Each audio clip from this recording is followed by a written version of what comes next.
የቫይታሚን ዲ እጥረትን የፀሐይ ብርሃንን ካለማግኘት ጋር ካገናኛችሁ ብቻ ተሳስታችኋል።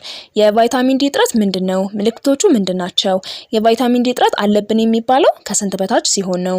የቫይታሚን ዲ እጥረት በአዋቂዎችና በህፃናት ላይ፣ የቫይታሚን ዲ እጥረት እንዴት ይታከማል? የቫይታሚን ዲ እጥረት ምን ሊያስከትል ይችላል? ቫይታሚን ዲን የሚተኩ ምግቦች፣ እነዚህንና የመሳሰሉትን ለእናንተ የሚጠቅሙ መረጃዎችን ለማግኘት እስከ ቪዲዮ መጨረሻ ድረስ አብራችሁን ቆዩ። የቫይታሚን ዲ እጥረትን የፀሐይ ብርሃንን ካለማግኘት ጋር ብቻ ካገናኛችሁት ተሳስታችኋል። ጥናቶች እንደሚያሳዩት ከሆነ 1 ቢሊዮን የሚሆን የዓለም ህዝብ የቫይታሚን ዲ እጥረት አለበት፣ ፀሐያማ ሀገራት ላይ የሚኖሩትን ጨምሮ ማለት ነው። እንደሚታወቀው ቫይታሚን ዲ የሰውነታችን ቆዳ የፀሐይ ብርሃን ሲያገኝ ይፈጠራል። ከዛ በተጨማሪ ግን የምንመገበው ምግብ ውስጥ ካሉ ንጥረ ነገሮች ይገኛል። በሀገራችንም የቫይታሚን ዲ እጥረት በጣም እየተስፋፋ ነው፣ ወይንም ደግሞ በፊት ስለማንመረመር አናቀውም ነበረ። ጥናቶች እንደሚያሳዩት በኢትዮጵያ ውስጥ እስከ 70% የሚሆን ህዝብ የቫይታሚን ዲ እጥረት አለበት። እነዚህ ምልክቶች ካሉቦት ደግሞ የቫይታሚን ዲ እጥረት ሊኖርባችሁ እንደሚችል ያመለክታል። ያለምንም ምክንያት በጣም ከባድ የሆነ የድካም ስሜት መሰማት፣ ምንም አይነት ስራ ሳንሰራ ማለት ነው። ሌላኛው ከባድ የሆነ ጭንቀት፣ ዲፕሬሽን፣ እንቅልፍ ማጣት፣ መዛባት፣ የእንቅልፍ መቆራረጥ ወይንም ደግሞ የእንቅልፍ ኳሊቲ መቀነስ።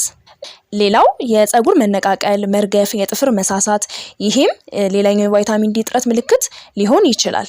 የወገብ ህመም፣ የመገጣጠሚያና የአጥንት የጀርባ ወይንም የጡንቻ ህመም ስሜቶች መሰማት፣ የጡንቻ መድከም፣ መዛል፣ የአጥንትና የመገጣጠሚያ ህመም በተለይ ደግሞ ታችኛው የጀርባችን አጥንትና ዳሌያችንና ጉልበት አካባቢ እንዲሁም ቁርጭምጭሚታችን አካባቢ የህመም ስሜት የሚሰማን ከሆነ፣ የጡንቻ መድከምና መዛል፣ መጨምደድ በተለይ ትከሻችን አካባቢ እንዲሁም ማጅራት አካባቢ፣ ደረት አካባቢ ጨምድዶ የሚያዝ ነገር ካለ በተለይ ጠዋት አካባቢ እነዚህ ምልክቶች ካሉ የቫይታሚን ዲ እጥረት ምልክት ሊሆን ይችላል።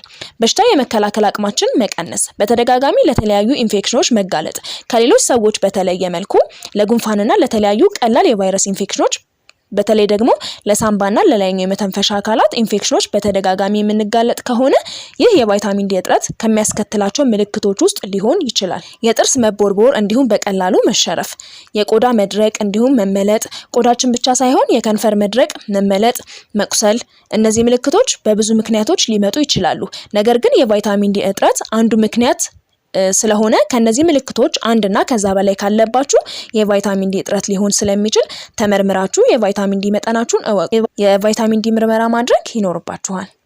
በላብራቶሪ ምርመራ የቫይታሚን ዲ እጥረት አለ የምንለው ከስንት በታች ሲሆን ነው?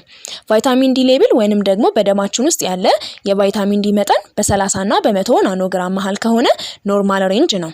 ጀነራሊ ከ20 በታች ከሆነ የቫይታሚን ዲ እጥረት እንዳለ ያሳያል። በ20 እና በ30 መሃል ደግሞ በቂ የሆነ የቫይታሚን ዲ መጠን እንደሌለ ያመለክታል። ከ12 ከ10 በታች ሲሆን ደግሞ ከባድ የሆነ የቫይታሚን ዲ እጥረት ወይንም ደግሞ ሲቪር ቫይታሚን ዲ ዲፊሽንሲ እንዳለ ያመለክታል። በሚከተሉት 3 መንገዶች የቫይታሚን ዲ እጥረት ሊታከም ይችላል። አንደኛ ፀሐይን መሞቅ፣ በቂ የሆነ የፀሐይ ብርሃን ማግኘት። ሁለተኛ በቫይታሚን ዲ የበለጸጉ ምግቦችን መመገብ። አንድ ሰው በቀን ውስጥ ከ15 እስከ 20 ግራም ቫይታሚን ዲ ማግኘት አለበት። ይህ ማለት ለአጥንታችን ጥንካሬ፣ ለሰውነታችን በሽታ የመከላከል አቅም እንዲሁም ለተለያዩ ተግባራት ይውላል። የቫይታሚን ዲ እጥረትን ለመከላከል የፀሐይ ብርሃንን በደንብ መሞቁ እንዳለ ሆኖ ሌላው ደግሞ ውስጣቸው በደንብ በቂ የሆነ የቫይታሚን ዲ ሌብል ያላቸው ምግቦች ለምሳሌ አሳና የአሳ ምርቶች፣ የእንቁላል አስኳል፣ ጉበት፣ አይብ፣ እንጉዳይ መመገብ። ሶስተኛው ከባድ የሆነ ወይንም ደግሞ ሲቪር ቫይታሚን ዲ ዲፊሽንሲ ካለባችሁ በመርፌ ወይንም በእንክብል መልኩ የሚወሰድ ቫይታሚን ዲ በሐኪም ትዕዛዝ መሰረት መጠቀም። ሌላኛው ልጆች የቫይታሚን ዲ እጥረት ካለባቸው እነዚህን ምልክቶች ያሳያሉ። የመጀመሪያው በተደጋጋሚ በበሽታ መያዝ ሲሆን በተለይም ከመተንፈሻ አካላት ጋር ተያይዞ ያሉ በሽታዎች በተደጋጋሚ ቶሎ ሊያጠቋቸው ይችላሉ። ሌላው ቶሎ ጥርስ አለማብቀል ነው። የመጀመሪያ ጥርስ ከ6 እስከ 8 ወር ድረስ መብቀል አለበት። ነገር ግን ከአመትና ከ1 አመት ከ6 ወር በላይ ከሆነ የቫይታሚን ዲ እጥረት ሊሆን ይችላል። ቫይታሚን ዲ ለህፃናት ለአጥንትና የጥርስ ጥንካሬ ወሳኝ የሆነ ንጥረ ነገር ነው። የቫይታሚን ዲ እጥረት ከሚያመጣቸው ችግሮች መካከል የአጥንት መጣመን ወይንም ደግሞ መልፈስፈስ ወይንም ደግሞ በተለምዶ ብራኬት እግር የምንለው ይህ ነገር በይበልጥ የሚታየው በ2 አመት እድሜ ላይ ነው። የእግር በዚህ መልኩ መጣመም ጭንቅላት ላይ፣ እጅ ላይና ደረታቸው አካባቢ ያሉ አጥንቶች ላይ ለውጥ ማምጣት ይኖረዋል። ህፃናት ቆሞ ለመራመድ እንዲሁም ጥርስ ለማብቀል መዘግየት፣ በሽታ የመከላከል አቅማቸው በመዳከም ለጉንፋንና ሳምባ ምች እና ለተለያዩ ኢንፌክሽኖች በቀላሉ መጋለጥ። ሌላው ደግሞ የምግብ ፍላጎት መቀነስ፣ የእንቅልፍ መዛባትና አንዳንድ ሆርሞኖች መመረት ላይ ተጽዕኖ ያሳድራል። የቫይታሚን ዲ እጥረት በቀላሉ መመርመርና መታከም የሚችል ስለሆነ ከላይ ያልናቸው ምልክቶች ልጆች ላይ ካዩ ሳይዘገዩ ማሳከም ያስፈልጋል። ሌላው የቫይታሚን ዲ አወሳሰድ ነው። ቫይታሚን ዲ ስንወስድ በወተት ወይንም ቅባታማ በሆኑ ነገሮች መውሰዱ የተሻለ ይሆናል ተብሎ ይታሰባል።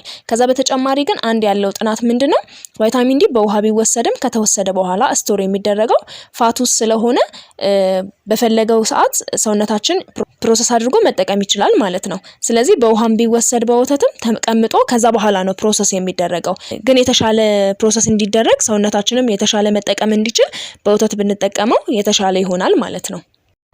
ይህን ቪዲዮ አይታችሁ ከወደዳችሁት ላይክ በማድረግ እንዲሁም ደግሞ ይጠቅማል ካላችሁ ለሌላ ሰው ሼር በማድረግ እንዲሁም ሰብስክራይብ ያላደረጋችሁ ሰብስክራይብ በማድረግ አዳዲስ ቪዲዮ ሲለቀቅ እንዲደርሳችሁ ደግሞ የደውል ምልክቷን በመጫን ቤተሰብ መሆን ትችላላችሁ።